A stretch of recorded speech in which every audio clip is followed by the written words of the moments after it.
pessoal, eu sou a Bárbara Ribeiro e estamos começando mais uma temporada do podcast Amapá nas Entrelinhas. Gostaríamos de agradecer a quem nos acompanha desde a primeira temporada. E para você que está conhecendo o projeto agora, deixamos também as nossas boas-vindas. Nesse episódio, quem está comigo na apresentação é o Ronaldo Batista. Olá, Bárbara, e muito obrigado a você que nos escuta. Esse é o podcast Amapá nas Entrelinhas, uma produção dos acadêmicos do curso de jornalismo da Universidade Federal do Amapá. Esse é o primeiro episódio da segunda temporada e tem como título Por Dentro do Marco Temporal. Você deve ter ouvido falar sobre o marco temporal nas últimas semanas, mas você sabe o que é isso? O marco temporal é uma tese jurídica que busca restringir os direitos constitucionais dos povos indígenas. Nessa ideia, defendida por ruralistas e setores interessados na exploração das terras tradicionais, os povos indígenas só teriam direito à demarcação das terras que estivessem sob sua posse até o dia 5 de outubro de 1988. Outra alternativa para manter a posse do território, se não estivessem na terra, é comprovar a existência de disputa judicial ou conflito material na mesma data. Agora, para descobrir como se deu início ao marco temporal, vamos avançar um pouco na história e voltar 500 anos atrás, na invasão dos europeus em terras que hoje chamamos de Brasil. Mas antes, temos algumas informações importantes para você. É rapidinho.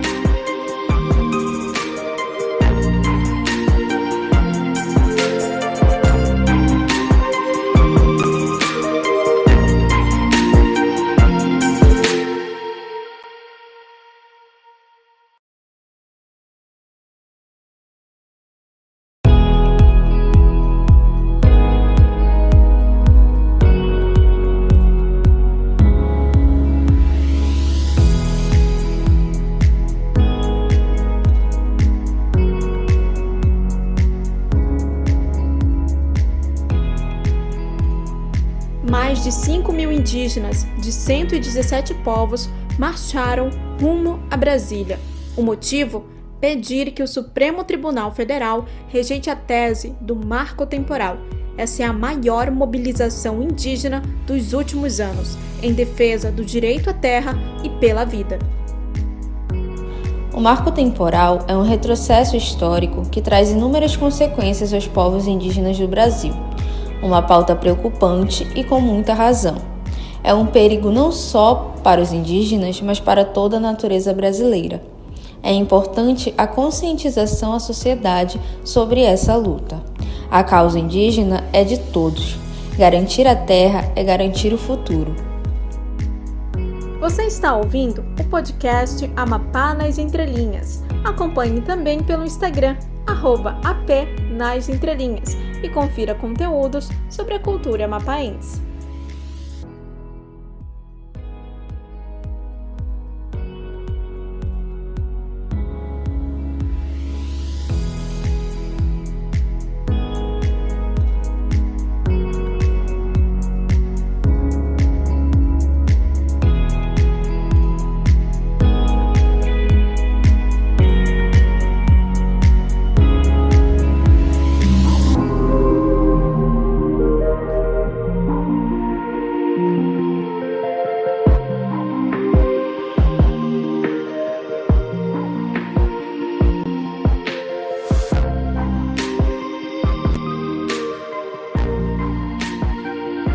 Já estamos de volta e vamos direto para uma linha do tempo para entender como tudo começou até chegar ao que está sendo enfrentado hoje na demarcação de terras.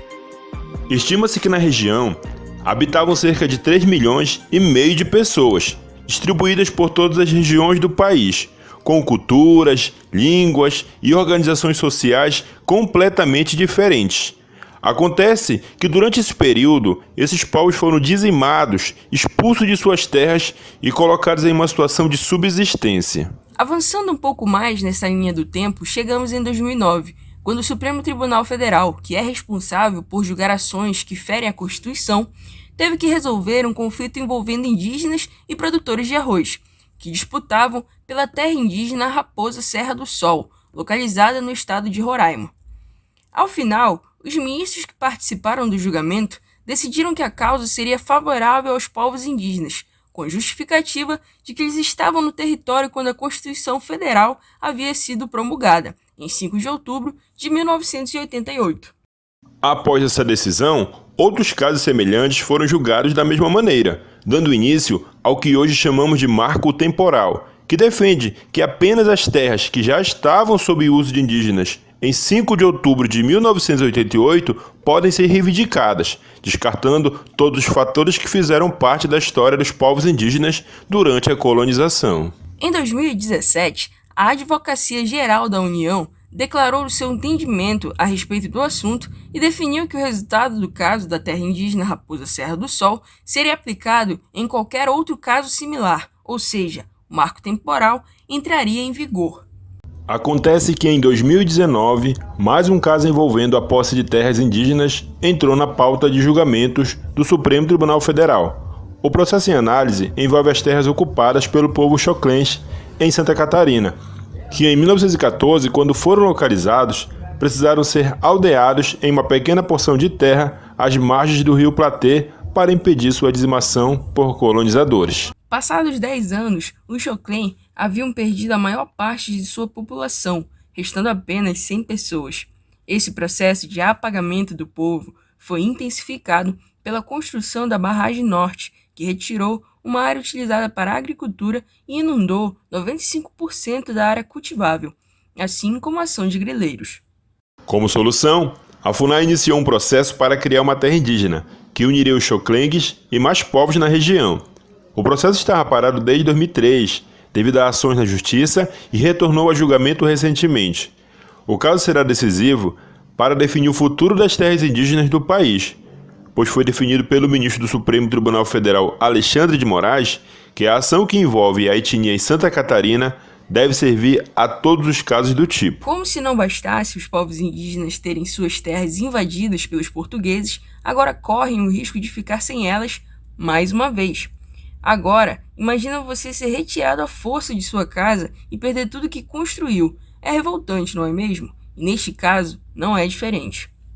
Isso mesmo, Bárbara. A revolta é grande, tanto que já houve diversas manifestações. Uma delas ocorreu no dia 10 de setembro, com a segunda Marcha Nacional das Mulheres Indígenas, que reuniu mais de 5.000 mulheres de todos os biomas e de 172 povos indígenas originários do Brasil. No dia anterior, dia 9 de setembro, essas mesmas mulheres acompanharam o voto do ministro do Supremo Tribunal Federal, Edson Fachin, sobre o caso do marco temporal. O voto do ministro foi favorável aos povos indígenas. Sem sombra de dúvidas, esse movimento foi importante e trouxe um certo alívio para os povos indígenas.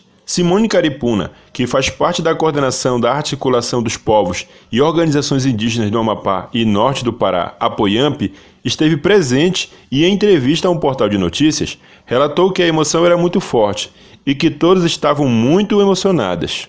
Lembrando que os povos indígenas estão participando diretamente do julgamento. Afinal, as consequências das decisões do STF podem afetar todos os povos existentes no Brasil.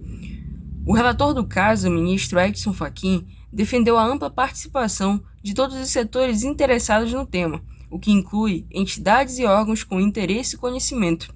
Vale destacar ainda que o interesse não é somente em manter a terra indígena, mas também as questões ambientais e climáticas, já que os próprios indígenas resfriam a superfície e influenciam as circulações atmosférica e oceânica globais, ajudando a baixar a temperatura do planeta, por exemplo. A substituição das florestas para o cultivo de pastagens ou culturas agrícolas resulta em um aumento da temperatura regional de 6,4 graus centígrados e 4,2 graus centígrados, respectivamente.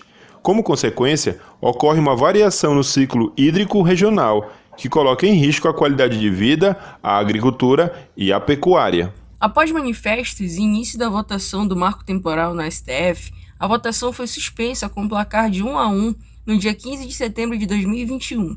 Atualmente, segue sem data para a retomada. Se o placar for favorável ao marco temporal, acabará por legalizar as ações de apoderamento fraudulentas e violações ocorridas no passado contra os povos originários. Nesse caso, se pode prever uma enxurrada de outras decisões anulando demarcações, com o consequente surgimento de conflitos em regiões pacificadas e o acirramento dos conflitos em áreas já deflagradas. Por outro lado, caso o STF reafirme o caráter originário dos direitos indígenas e, portanto, rejeite definitivamente a tese do marco temporal, centenas de conflitos em todo o país terão um caminho aberto para sua solução, assim como dezenas de processos judiciais poderão ser imediatamente resolvidos. Mas é importante deixar aqui que os povos indígenas possuem seus direitos originários sobre as terras que ocupam assegurados na Constituição brasileira, sendo inclusive uma cláusula pétrea. Para explicar melhor sobre a situação e os direitos dos povos indígenas, trouxemos a professora doutora Ivânia Neves. Na Constituição, existem cláusulas pétreas. Eu não sei se vocês já ouviram falar disso. Cláusulas pétreas da Constituição são leis que não podem ser modificadas. Para modificar as cláusulas pétreas da Constituição, tem que fazer uma nova Constituição. Isso está escrito no texto da Constituição de 1988. Aí, quais são as cláusulas pétreas da Constituição brasileira? Além do voto, um direito político que é especificado no artigo 14, também são considerados como cláusulas pétreas da Constituição os direitos e garantias individuais. E aí a gente chega nos direitos indígenas.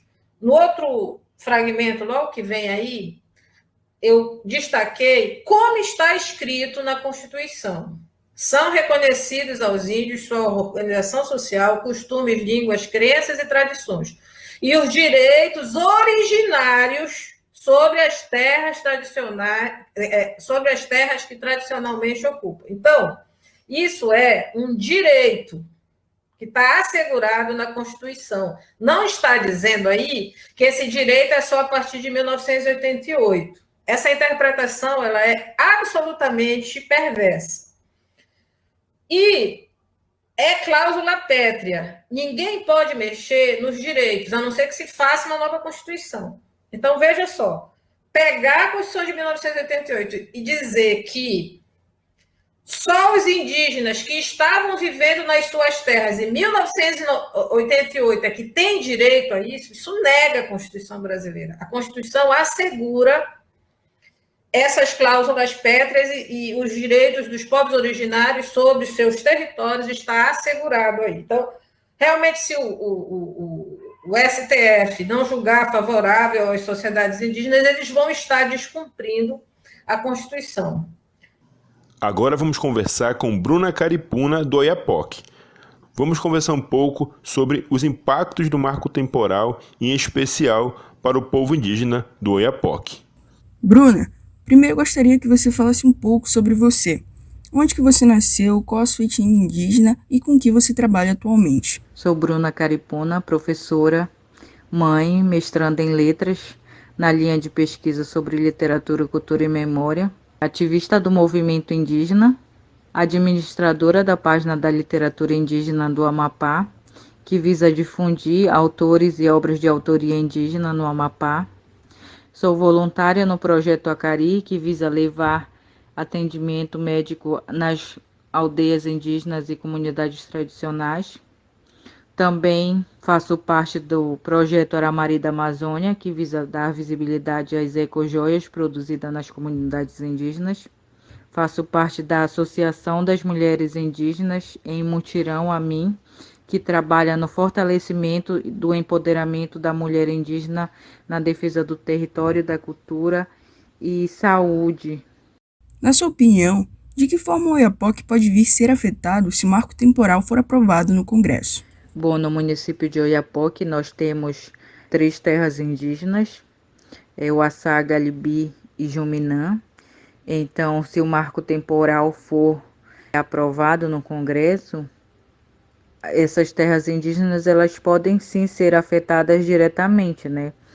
Porque é muito interessante e escuso com a liberação da mineradora e garimpagem e outros viés de exploração dos nossos territórios, né?